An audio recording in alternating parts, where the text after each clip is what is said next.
All right, everybody, week 7 just about over. We just got Monday night to go here, but hey, I want to give my week 7 takeaways from Sunday. Let's hop into it. First, I got to start off with these Chiefs. Hey, no Tyreek Hill, no problem. As long as this team has a serviceable offensive line, Patrick Mahomes and Andy Reid, they're going to be okay. And you have to applaud Patrick Mahomes for what he's done. And look, man, to go versus San Francisco, who probably has the best dang defense in the NFL, and put up as many points as the Chiefs did and win the game is just incredible, because it shows you how good this offense still is even without Tyreek Hill. Patrick Mahomes is doing his thing, definitely a top 3 MVP candidate. Andy Reid obviously coaching his butt off, and then Travis Kelce is doing his thing. But hey, man, don't think I'm done giving out credit, because these wide receivers, man, they deserve a ton of credit, people. Valdez-Scantling and Juju Smith-Schuster both had 100-yard games versus the 49ers. And other than that Colts game and that Chargers game where the receivers could have got open more, they've been doing their job. And of course, you got to give Patrick Mahomes his credit for dishing the rock. But these receivers are getting open, they're doing their job, and they're not making tons of mistakes. Juju has had 1 game of 79, 1 game of over 80 yards, and 2 100-yard games out of 7 games. More than half of the games he has played so far have been really good from him. Marquez Valdez-Scantling has also had some really good games this year, and also Mecole Hardman has had a few pretty solid games. These receivers are showing up week after week. It's not necessarily one person that's consistently showing up, but it seems like ever since that Buccaneers game, these Chiefs wide receivers have really been showing up one after another, and they're picking each other up. There's a certain consistency about this receiving core that I like. I feel the skill sets in this receiving room is very diverse, with route runners and also deep threats and speed. Even though they don't have a superstar like Tyreek Hill, they're still consistently showing up, people, and that's what I love about this Chiefs receiving core. Obviously, Travis Kelce is doing his job. He's leading that passing game a lot, people. Yeah, you got to give credit to him, but you have to give credit to these Chiefs wide receivers, especially in this game versus the 49ers, having 200-yard receivers versus one of the best defenses in the NFL, people. Credit to them, credit to Mahomes, credit to Reid, credit to Kelce, and also credit to that defense for making sure San Francisco didn't really break out in terms of scoring points in that game, and also making Jimmy Garoppolo turn the ball over once. Really proud of the Chiefs. Really liked what I saw from them. Let's get to the next takeaway. And also, hey, Patrick Mahomes, top 3 MVP candidate. If not top 3, he is the MVP right now. But let's move on to this next takeaway. Hey, bro, look, the Giants are clutch. They showed it again versus the Jaguars here in week 7. I'm loving what I'm seeing, because I believe they're 6-1, and 5 out of their 6 wins have been games where they have done what they needed to do in the final stretch of these games to really close it out. And it's really been 3 straight games where they made key defensive plays, key offensive plays in the fourth quarter to help them win the game. In this Jaguars game, with about 5.5 minutes left in this game, the Giants were down 13-17, but they marched down the field and Daniel Jones snuck in for a touchdown to put them up 20-17. And then they also got a field goal in those final 5 minutes of that game. And also, look, they didn't let the Jaguars score on offense in that final 5 minutes, so they played clutch offense and clutch defense to close out that game and really come back and win it like they did. And then in that Ravens game, man, look, it was a clinic of how to be clutch there from the Giants. I mean, look, you got an interception on Lamar Jackson. You go ahead and score a touchdown right after that. You also forced the Ravens to really have, struggles on their final drive. That was just amazing. Look, that Packers game, they got a touchdown in the fourth quarter on that last, I think it was the second to last offensive drive for the Packers. They batted a pass down from Aaron Rodgers. That was incredible. Look, they've had a lot of clutch games where they have closed out defensively and offensively and have done what they needed to do to win the game. Look, this team in large part is so great in crunch time because, look, Brian Daboll is just so good at decision making, play calling. This team is great situationally. They have proven to do it. 5 of their 6 wins, man, have just been from them knowing how to close out these games. That Panthers game, that Titans game. What other game am I missing? Look, this team is clutch. I'm loving it. Saquon Barkley could arguably be in the MVP conversation right now. Daniel Jones has looked pretty good with Brian Daboll as coach. But then this defense has played clutch defense too, people. Look, the Giants are the real deal. They're making the playoffs. Loved what I've seen from them. They're probably one of the most clutch teams in the NFL right now. But let's move on to the next takeaway. Oh boy, man. Look, that loss to the Panthers for the Bucs, it was just embarrassing. And look, my main takeaway from that is Tom Brady should have just gone off on top. He should have just went off on top. He didn't have to come back this year. He didn't have to come out of retirement. We know because he's continued to play football, a lot of stuff has gone on in his personal life that has been really affecting him. But look, also on the football field, things aren't going right either. It can't feel well for him right now. He should have just gone out on top.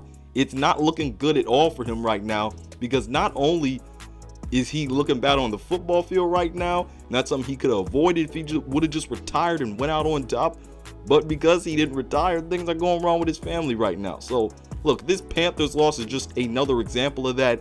This offense was really stagnant. It did not look good at all. It has looked like this for the past few games. For the first time since, 2001 or 2002, Tom Brady is 3-4 through the first 7 weeks of the season.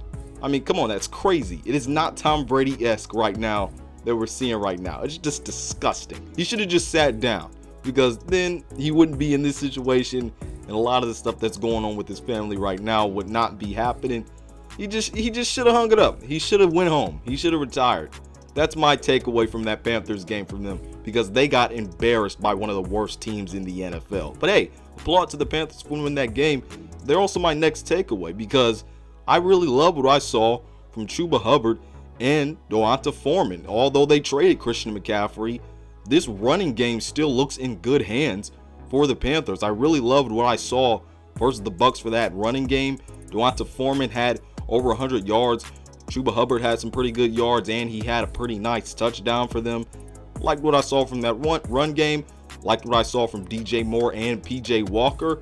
Hey, DJ Moore is a lot better off with Baker Mayfield and not there at quarterback. Can I say that for every other wide receiver in the NFL? But hey, main point is that run game looked pretty good for the Panthers. It was a pretty good run defense that the Buccaneers had. So that's my takeaway for the Panthers. Let's move on to this next one. Next one, look, it's not just Aaron Rodgers' fault. The dude could play better, man. Look, he needs to play better in order for this team to get where they want to be and be among some of the best teams in the NFC. He has to have better deep accuracy because it really hasn't been on point this year. I really want him to make better reads. But also, look, this run game has not been on. And we know this is a pass game that is struggling. The running game hasn't been there to pick it up. The receivers haven't been getting open. This offensive line could play better. I'm just confused why everybody, well, not everybody, but some people think this is just on Aaron Rodgers because it's a lot more than Aaron Rodgers is being quote unquote washed. And I don't think he's washed. I just think he needs help, just like every other quarterback in the league does need help, because this running game has no excuse to be playing as bad as they are right now. They are underachieving with Aaron Jones and A.J. Dillon. And then these receivers, like I said, they're not getting open.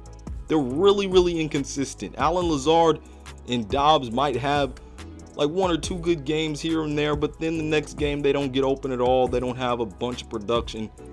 My main takeaway is just that Aaron Rodgers, yeah, he needs to play better. He should be playing better. But come on, man, he needs help, especially with those receivers not getting open. Hey man, I want to talk about these Bengals because in this game versus Atlanta, their old explosive pass game from last year looked to be back, and I even saw that evident in that Saints game. They just looked to be getting a lot more plays over the top. Them getting yards after contact really looks to be really working out in their favor right now. And I think, yeah, teams are covering them with these two high safety shell looks, but they are figuring out how to really exploit that. Not necessarily exploit it, but get around it by completing passes underneath and being able to get yards after contact. But in this Atlanta game, they were able to get some deep passes and really be able to be explosive in that passing game like we have wanted to see from them all of this year. So I really loved what I saw in that Atlanta game. They had two 100-yard receivers in Tyler Boyd and Jamar Chase, And T. Higgins was just a little bit of yards away from having 100 yards. I believe he had over 90 yards. And Joe Burrow, I believe he went for over 400 yards. Joe Mixon has been contributing for the past few weeks also. I like what I'm seeing from this Bengals offense. Can they keep it up? We will see, because the last 2 weeks they have played some pretty cupcake defenses, but we will see how things keep going for them. I think the explosiveness looked to be back in that Falcons game, and it also looked evident in that Saints game. So let's see how things progress for the Bengals, but I liked what I saw in that Falcons game from Burrow, Chase, Higgins, and Boyd, Hayden Hurst also, and Joe Mixon. But now let's get on to this next takeaway. Hey, a quick takeaway here is I just want to see better from Justin Herbert in the Chargers passing game, because it has not looked good. Austin Eckler has looked pretty good the last few games, but that passing game has looked really subpar. And look, man, here's why I'm worried, because you're in the AFC where there's Josh Allen, there's Patrick Mahomes, there's all these teams that can pass the ball at a great capacity, at a great success rate. And don't forget the Bengals either. There's a lot of other teams that I could name. And if Justin Herbert, who is supposed to be one of the best quarterbacks in this league, cannot get the job done versus these big time passing teams that you're going to have to keep up against by passing the ball big time, then this team is not in store to really take that leap. Justin Herbert has to play like as advertised, or this team is not going to get far. Because look, if you want to hang with Mahomes and Allen, you're going to have to be able to get into shootouts. And the Chargers have just not been able to do that with their passing game over the last few weeks. And look, if it wasn't for them playing Russell Wilson in a cupcake Broncos offense that they had to face, look, they probably would have lost that game if they went versus a kind of scarier passing team. And they did versus Seattle here in week 7, and they lost, and they just couldn't match what Seattle had in store in their passing game, but also in that run game with Kenneth Walker. That defense also has to step up for the Chargers. But Justin Herbert in this pass game has to respond. I don't know if it's his ribs or anything. I don't know what it is, but they have to step up, because this offense has looked like it cannot keep up with the big time pass game so far. So they got to step that up there. All right, last takeaway. Look, this one, we might end on a sadder note here, but I feel sick for Breece Hall. I feel so bad for him. The dude was having an offensive rookie of the year type season, and for him to tear his ACL is so disencouraging, everybody. But hey, the Jets just traded for James Robinson. That'll be good for their team. I'm happy for James Robinson that he'll have an opportunity to be in an offense where they'll use him like a number 1 back. But look, man, I hurt for Breece Hall. I'm wishing a speedy recovery for him, and I pray that he comes back next year ready to be locked and loaded, because he was just on such a great pace to win Offensive Rookie of the Year. It's sad his season gets cut short. Definitely praying for you. May Jesus protect you and heal you, man. But hey, these are my takeaways for week 7 of the 2022 NFL season, everybody. Tell me what you think about them all down in the comment section below. Don't forget to subscribe to the Ultimate Sports TV for NBA and more NFL content, everybody. Other than that, this has been Malik Hicks, aka The Ranker of the Ultimate Sports TV, signing off. Jesus loves you. Peace out, and I'll see you on the other side.